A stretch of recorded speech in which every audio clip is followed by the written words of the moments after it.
US election special की चौथी कड़ी। कमला हैरिस जीते या डोनाल्ड ट्रंप, भारत और भारतीय कम्युनिटी को दोनों ही सूरतों में फायदा क्यों होगा? अमेरिकी पाकिस्तानी कम्युनिटी के कितने अफराद इस बार उम्मीदवार हैं? ये और कई दीगर मौज़ूआत हमारे आज के प्रोग्राम का हिस्सा होंगे। मैं हूं आपका मेजबान मोहम्मद जुनैद और जियो न्यूज पर आप देख रहे हैं programme US election special 2024।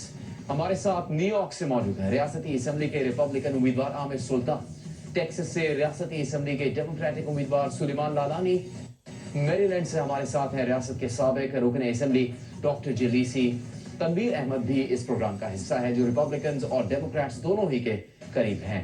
Studio में हमारे साथ हैं कंट्रोलर जियो न्यूज नसीम हैदर जो आलमी उमूर के तर्जकार भी हैं। क्या हम आपको ये अहम बात बता दें कि अमेरिका की 50 रियासतों में से सिर्फ टेक्सास ही ऐसी रियासत है जहां इस वक्त रियासती असेंबली में 2 पाकिस्तानी अमेरिकन मुंतखब नुमाइंदे मौजूद हैं। उनमें से एक है वकील सलमान भुजानी और दूसरे डॉक्टर सुलेमान लालानी। दोनों का ताल्लुक बुनियादी तौर पर कराची से है। सबसे पहले हम टेक्सास जाएंगे जहां पर अर्ली वोटिंग और इंतखाबी इश्यूज के बारे में आपको बताएंगे जियो न्यूज के नुमाइंदे राजा जाहिद खानजादा। अमेरिका के चौथे बड़े शहर ह्यूस्टन में कबलस वोटिंग के लिए पोलिंग का सिलसिला जारी है।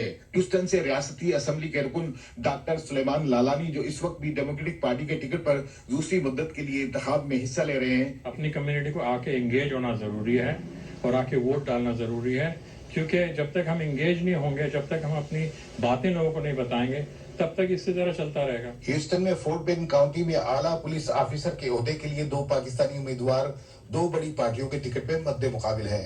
नबील शाइक डेमोक्रेट और अली शेखानी रिपब्लिकन पार्टी के टिकट होल्डर हैं। दोनों की जानिब से इंतखाबी मुहिम अपने जोरों पर है। इस जमीन में इनका कहना है कि मैं कहूंगा कि इससे ज्यादा बेटरमेंट की कोई सोच नहीं थी लोगों की, लेकिन हो रहा है। 2024 रिपब्लिकन की तरफ इस तरीके से जा रहा है, you not believe our South Asian community, India, Pakistan, Bangladeshi going towards जो कभी डेमोक्रेट हुआ करती थी, अब वो आके रिपब्लिकन वोट कर रहे हैं। अल्हम्दुलिल्लाह कम्युनिटी रिस्पांस है बहुत स्ट्रांग है।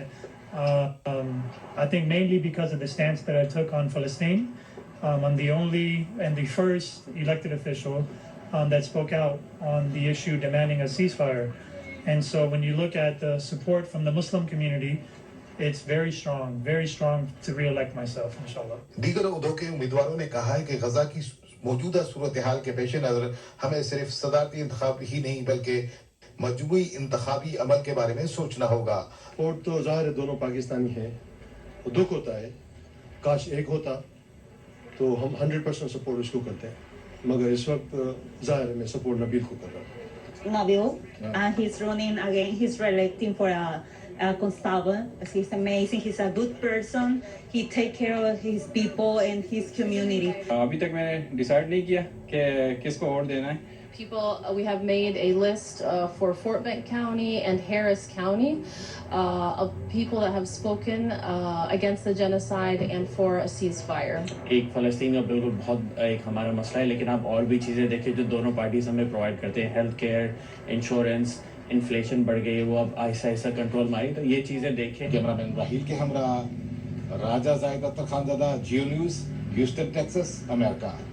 टेक्सास की अर्ली वोटिंग के बारे में आपने तफसील देखी। लालानी साहब, इस रिपोर्ट में आप इंतखाबी मुहिम में काफ़ी मसरूफ भी दिखाई दिए हैं। जियो न्यूज़ के लिए आपने वक्त निकाला, उसके लिए बहुत शुक्रिया जियो न्यूज़ की पूरी टीम की तरफ से।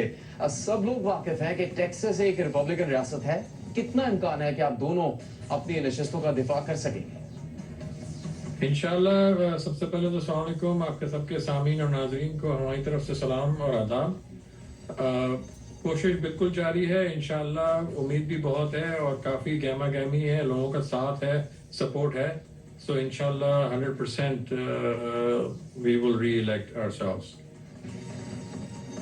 अब आमिर सुल्तान साहब, न्यूयॉर्क वैसे तो डेमोक्रेट रियासत है, अब तक जो अर्ली वोटिंग हुई है इसकी बुनियाद पर आपको अपनी नशिस्त के हवाले से क्या तवक्कुआत हैं, आप क्या उम्मीद लगाते हैं? जी बिल्कुल सही फरमाया आपने कि न्यूयॉर्क जो है वो डेमोक्रेटिक स्टेट है, यानी ब्लू स्टेट है, लेकिन लॉन्ग आइलैंड जो है वो प्रिडोमिनेंटली रिपब्लिकन कंजर्वेटिव लोग हैं यहाँ पे, पुराने रहने वाले जो है ना, समझिए नॉन इमिग्रेंट्स हैं मोस्टली यहाँ पे, तो वो कंजर्वेटिव रिपब्लिकन्स हैं। तो अभी जो अर्ली वोटिंग के जो रिजल्ट्स अभी तक आए हैं हमारे पास 3-4 दिन में, तो रिपब्लिकन और कंजर्वेटिव पार्टी के अच्छे रिजल्ट्स आ रहे हैं। तो नेचुरली जितने भी लोग जो रिपब्लिकन कंजर्वेटिव टिकट्स पे हैं उनके रिजल्ट्स अल्हम्दुलिल्लाह अच्छे आ रहे हैं। राइट, मैरीलैंड में डॉक्टर जलेसी के पास चलते हैं, जो रियासती असम्बली के 2 बार रुकने असम्बली रह चुके हैं। जलेसी साहब, हम ये पूछेंगे कि इस बार पहले तो बताइएगा आप इलेक्शन क्यों नहीं लड़ रहे हैं, उसकी क्या वजह है, और फिर रियासत कनेक्टिकट से सेनेट का इलेक्शन लड़ने वाले आपके दोस्त डॉक्टर सऊद अनवर की पोजीशन इस वक्त कैसी है, क्योंकि वो जीत जाते हैं तो गालिबन उनकी ये हैट्रिक हो जाएगी। डॉक्टर सऊद अनवर जो हैं वो इंशाल्लाह जीत जाएंगे और उनकी पोजीशन बहुत अच्छी है। और जहाँ तक ताल्लुक मेरे ना लड़ने का है, तो मैरीलैंड के इलेक्शन जो हैं वो हर 4 साल पे होते हैं, तो हमारे अगले इलेक्शन 2 साल बाद। नसीम हैदर, अमेरिका जैसे माशरे में जहाँ इतना बड़ा मुल्क है और फिर वहाँ की सियासत भी बहुत आसान नहीं है, वहाँ पे पाकिस्तानी उम्मीदवारों का हिस्सा लेना, कई ऐसी रियासतें जहाँ पाकिस्तानी अमेरिकन इलेक्शंस में हिस्सा ले रहे हैं, क्या सिर्फ एक प्रैक्टिस के तौर पर ले रहे हैं या चांसेस भी हैं कि बहुत से लोग जीत सकते हो? देखिए, एक बड़ा इम्पोर्टेंट इलेक्शन